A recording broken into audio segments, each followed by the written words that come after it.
Well, it's pretty unlikely that Pitt was going to win last night when they went to Durham. I know I picked Pitt to win, but I explained this yesterday on the Morning Pitt that if we went into our staff picks, the Panther-Lair.com staff picks that we make ahead of each Pitt basketball game, I said it yesterday on the Morning Pitt that if we went into our staff picks and everybody else had picked Duke, I always get to pick last because I'm the guy who pushes publish on the article. And so I said it. If everybody else picked Duke, I was going to pick Pitt. I was going to go against the grain, try and steal a win and move up in our standings and all of that. And so I did, knowing all along it was probably pretty unlikely that Pitt would go to Durham and get a win last night like they did last year when Blake Hinson hit 7 out of 7 and, really carried Pitt to a 4-point win. And so it was always unlikely. And, there was a question about whether they would be able to cover. I think the spread was 13 or 14 points. The end result was not just that Pitt lost, not just that Pitt didn't cover, but that they ended up getting blown out by nearly 30 points. Pitt lost to Duke last night 76-47. And it didn't have to be that way. It didn't have to be a 30-point blowout loss, a 29-point blowout loss. And for the majority of the game, it wasn't that. Yeah, there were points, a decent amount of the second half where it hovered around the 15 to 17-point deficit range. But right around 8 minutes to go in the game, Pitt had cut the lead to 11. Panthers were right back in it. So much so that Jon Scheyer felt the need to call a timeout. And a well-called timeout it was, since Pitt did not score for the rest of the game. It was 58-47 at that point. Duke finished the game on a 19-0 run to win the game by almost 30. And that's just one of the many disappointments that came out of last night's game. And look, I'm recording this video, obviously after the game ended last night. I haven't gotten a chance to go and check the message boards and see what people are saying. I'm sure there are plenty who are saying, it shows that Pitt doesn't belong, in the upper tier of the ACC. I'm sure there are some who are saying, wow, this Pitt team got exposed or something like that.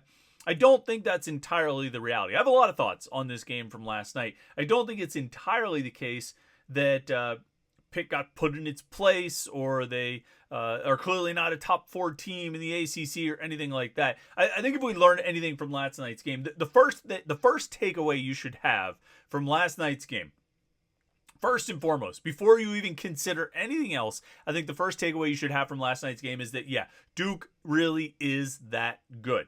And they very well, and our guy Matt Steinbring said this in our Panther-Lair group chat last night, said that, they'll probably lose a game at some point along the way, but it would not be a surprise at all if this team turned around and went 20-0 in the ACC. They're just that good. They really are that good. Cooper Flagg really is that good. All of those guys, Tyrese Proctor and Knuppel and, James, all those guys. I mean, it's a really, the center is a really good player. He's a force down low who's not relied on to be a dominant player for the team because they've got all these other weapons. They really are that good. And, I'm sort of the mind they'll lose at some point. They had a great game last night. They're not going to play like that every time out. Or every game that they play. But they are really that good. They really are the best team in the ACC and one of the best teams in the country.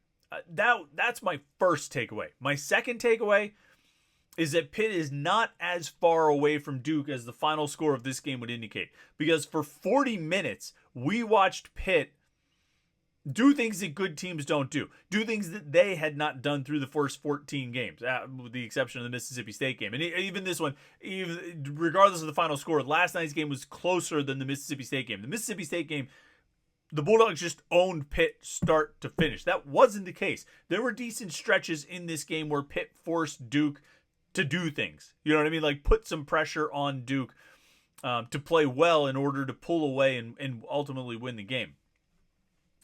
But Pitt, throughout this game, failed in situations where I think they're good enough to capitalize. And there's a lot to get into here. There's a lot of different areas we can talk about.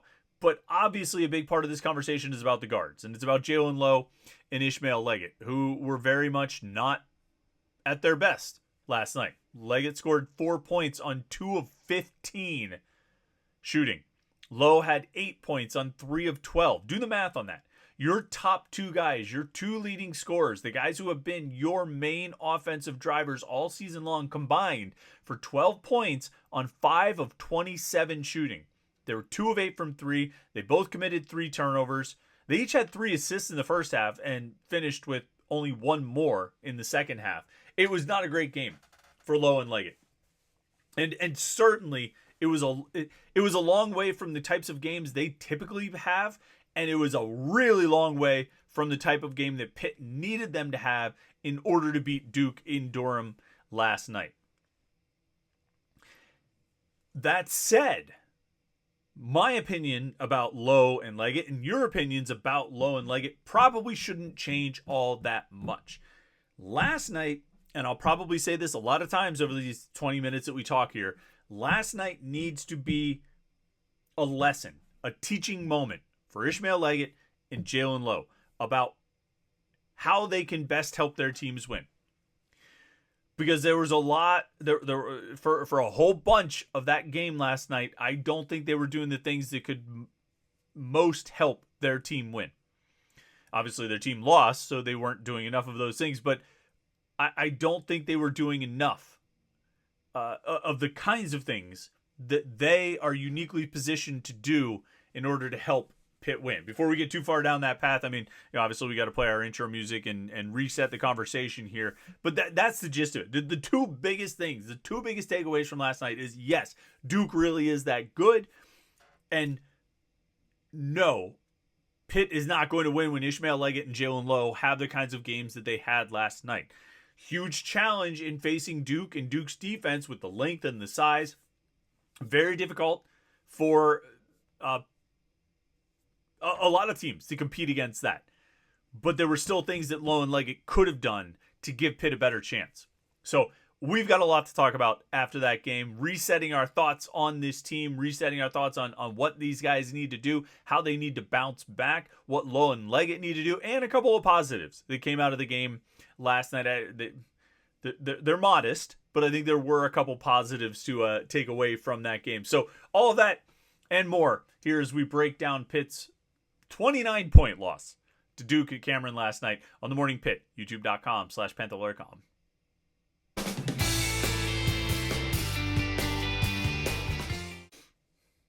Here's a stat we'll start off with, just because I just happen to be looking at the old legal pad. Legal pads are for midweek, day-to-day, jotting down notes and whatnot. They're also for tracking games, and this is the Pitt-Duke game from last night. Lots of things to take from this, from what the legal pad tells us. But one thing I'll tell you, and I thought this was interesting, and I mean, this is how it goes when you end up getting blown out like Pitt did.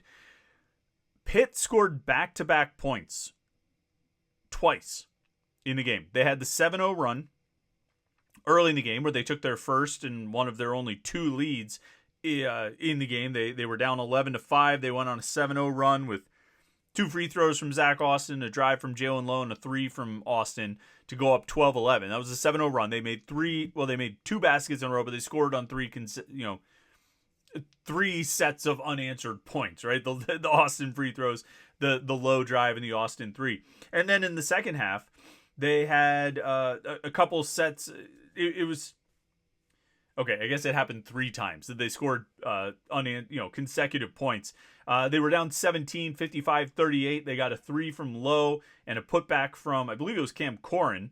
And then after a 3-pointer from Duke, they got back-to-back fast break layups from Brandon Cummings. They got the lead down to 11, caused Duke to call a timeout, and then Duke ran away with it. So, there was that. Only 3 times where Pitt scored back-to-back points. And that's what happens in a game like this. I mean, they got 9 offensive rebounds, but they also missed 40 shots in this game. Pitt was 18 of 58 from the field. Just all around bad. Like, I don't even really need to go through too many stats, I don't think. We'll touch on some numbers here and there, but there's not really a lot of stats about this game. I mean, they everything they did was bad. They got out rebounded by 15. Like I say, they only made 18 baskets. They missed 40 field goal attempts. They only made 6 3-pointers. They committed 11 turnovers, which was actually better than Duke, but they also committed 17 fouls. I just said I'm not going to go through all the stats and things like that, and here I am going through it. But a couple things. I mean, let's start with the guards here on the Morning Pit. This is, of course, the Wednesday edition of the Morning Pit on youtube.com/Panther-Lair.com. Let's start with the guards, Lowe and Leggett. At some point, those guys needed to understand, and at some point early in the game, they needed to get a real sense of what they were up against. And I'm sure they did a lot of film preparation and scouting and walkthroughs and all those different things. And so they knew what they were facing. They knew the types of players they were going against. They knew the challenge that lay ahead. But once you get into the game and you're actually going against it, then you really understand what you're facing and the size and the length and how much of a challenge that is and the way they play in the zone and how it collapses when you drive into the paint.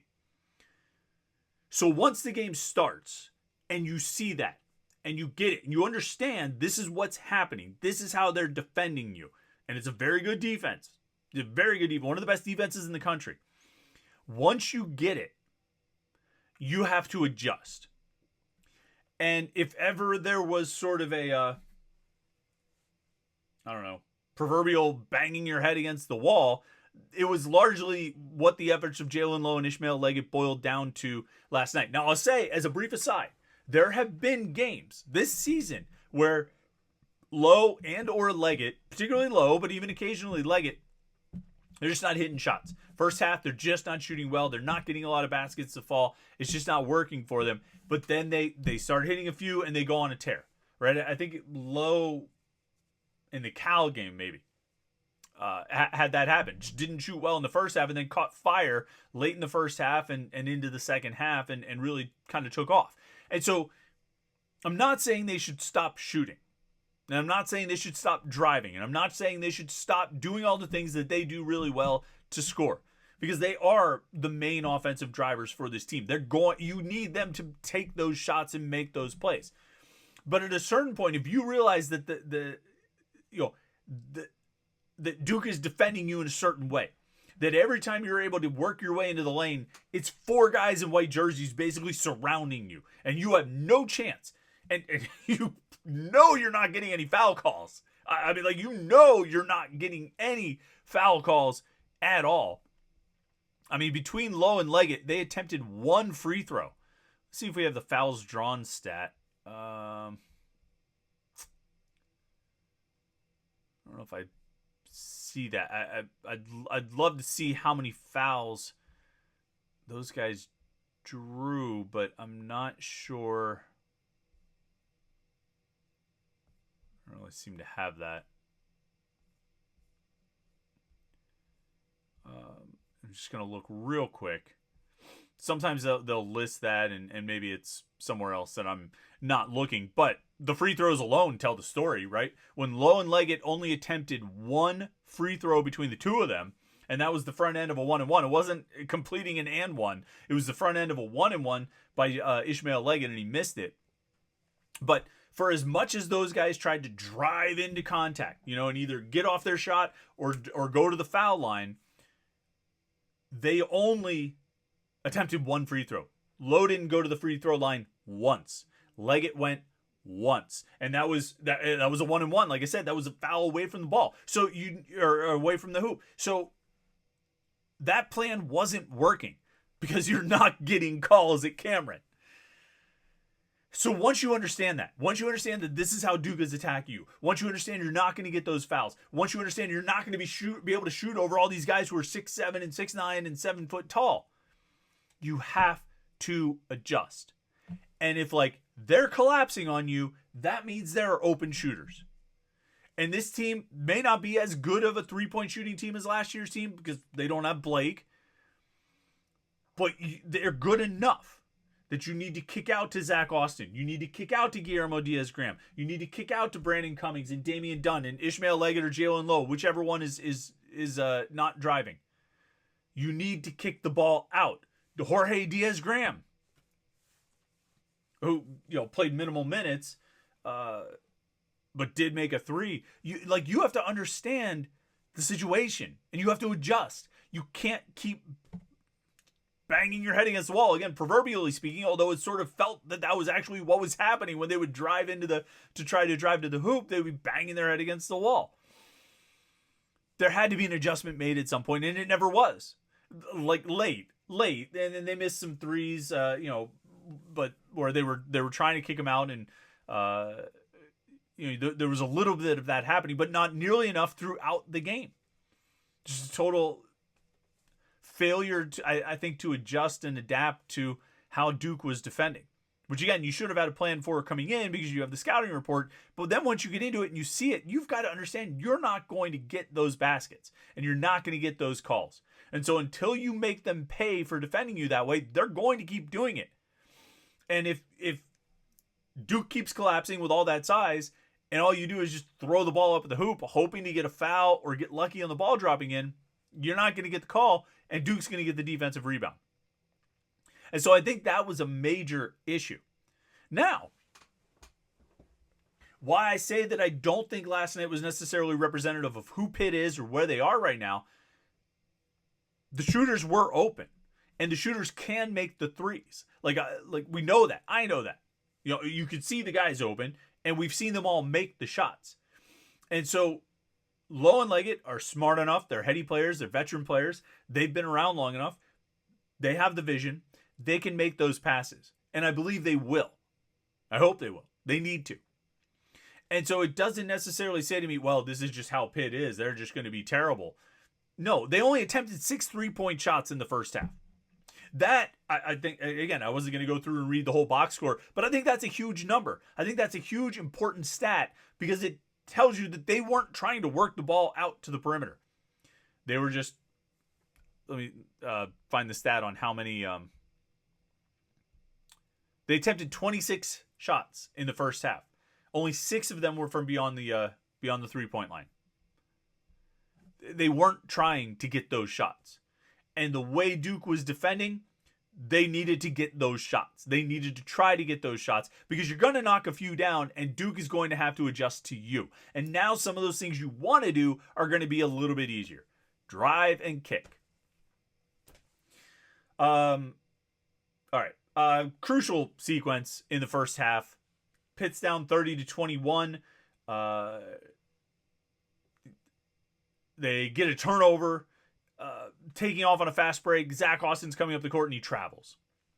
Then Cam Corrin goes to the line for a 1-and-1. Misses the front end. Then Ishmael Leggett goes to the line for a 1-and-1. Misses the front end. It was about a 90-second sequence where Pitt left 6 points on the floor between the travel on the fast break and the 2 missed front ends of the 1-and-1. 6 points in a 9-point game.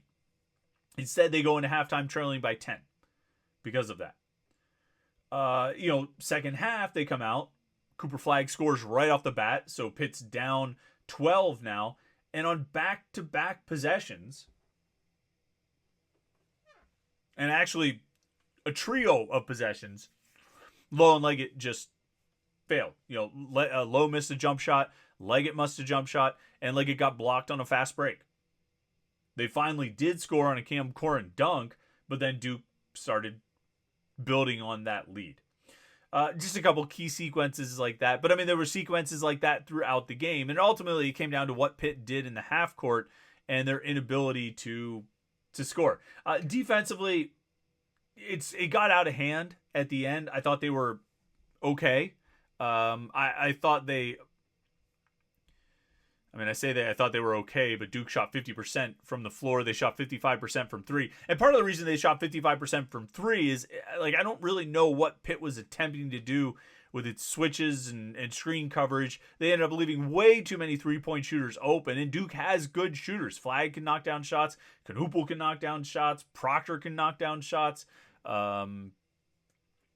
Who else? There's one other. James or somebody can knock. They have a bunch of 3-point shooters, and Pitt was just leaving them open all the time, scrambling to try to close out, and they were way too slow to do so, and so they gave up a lot of threes. That was an issue. The 3-point defense was an issue, but Duke has so many weapons that it's tough. I think you can lose guys because you're trying to defend so many things. I will say, on a couple positives, I thought Cam Corrin played well. He had 9 points. No, he had 11 points. He had a team high 11 points, 7 rebounds. Didn't have any turnovers. I thought he had a pretty solid game. And was it a great? He also had 3 blocks and 2 steals. Was it a great game? No. I mean, it's not like he was taking over the game. He was 5 of 11 from the floor. He 1 of 3 from the free throw line, including a missed front end of the 1-on-1 like we talked about earlier. But he also had 4 offensive rebounds out of his 7. He had 2 assists as well. Here I am reading the stats again. But I think Cam Corn played a pretty solid game, made even more impressive by the team he was playing against and the environment he was playing. Not that he's new to playing against Duke or playing at Cameron. He played for Florida State in the past. But that was a tough challenge. That was a tough matchup. And I think he acquitted himself well. I think Cam Corn's been playing pretty well the last few games. There was a point where the optimism about Cam Corn really dipped, and there wasn't a lot of belief that he was going to be very good. But I think he's shown himself to be pretty useful in the last few games, most notably last night.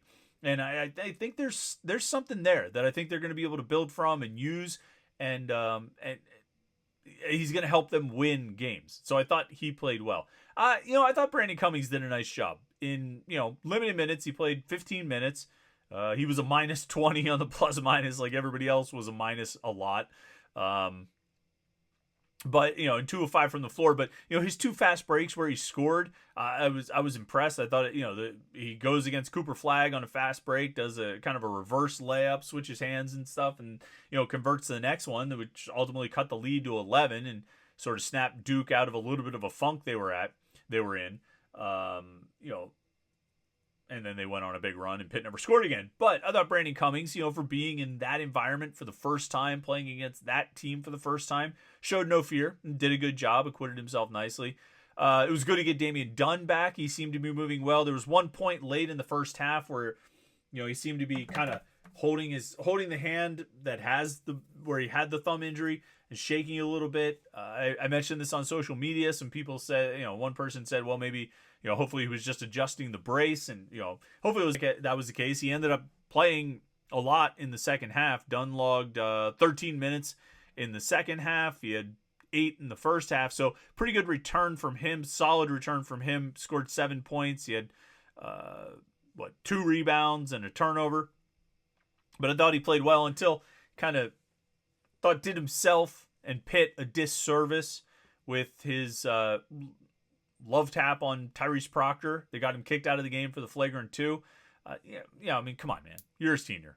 You don't do that. I know you're getting your brains beat in. I know you're really upset about it. You finally got back, and don't do that. There's nothing gained from doing that. And so that was pretty disappointing that Dunn did that in the final 30 seconds of the game. Just, you guys got beat.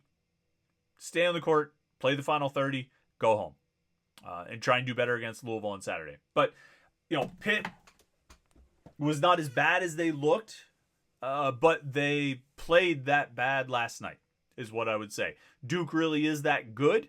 I think Duke is the best team in the ACC. Pitt is still one of the top 4 teams in the ACC, and they'll get a chance to prove it on Saturday against Louisville. Just going to look real quick. Louisville was playing Clemson last night, and I didn't get a chance to keep an eye on that one to see what the outcome was. So I'm just going to bring that up before we get out of here. Louisville beat Clemson at home. Louisville 74-64 got the win. Held Clemson just 29 points in the second half, so that's going to be interesting. Hadley for Louisville at 32 and 10. So it's going to be a challenge. It's going to be a good matchup. There's some teams at the top of this league that I think are pretty solid, and they're going to be good challenges and good matchups every game that you play. There's a bunch of teams at the bottom of this league that you should be able to stack wins against. But a game like last night, a game like Saturday, when they play Clemson, those are going to be important games, and games that Pitt needs to win. This Saturday is a huge bounce back opportunity, and they're going to need to take advantage of it. They're going to need to go out and bounce back and try and right the ship a little bit, get back on the right track. And I don't think they'll lose too much respect. You went to Duke and you got beat up. It happens. And you'll get another shot at Duke at the Peterson Event Center. So that's out there too. But for last night, Pitt was 29 points worse than Duke for the final 8 minutes of the game. They felt like a lot more, but it ultimately wasn't. I thought it was a game where they were competitive at times. They were, they met the intensity of the game, but there's some things they needed to do differently and do better. So we'll see what they do on Saturday. Don't forget, we have the live show tonight. We have the Panther-Lair show with me and Jim Hammond at 8:30 right here on youtube.com/Panther-Lair.com. We've got that going on, so to make sure you tune in. Love to have you join the conversation to talk about Pitt sports. We haven't had one of these live shows in a few weeks because of Christmas and New Year's Day, so tune in. We got a lot to talk about. We've got the Game Above Sports Bowl. We'll talk about that if you want. We can talk about the transfer portal. We'll talk about Pitt basketball, everything that's going on in Pitt sports. We'll talk about it tonight at 8:30, so make sure you tune in for that to join the conversation. If you want to make sure you don't miss any of our Pitt video content, subscribe to our YouTube channel, youtube.com/Panther-Lair.com. That way you will be locked in for everything that we do. Like this video and subscribe. Have a great Wednesday. We'll see you tonight on the live show. We'll be back tomorrow for the Morning Pitt with some transfer talk on the Thursday edition right here, youtube.com/Panther-Lair.com.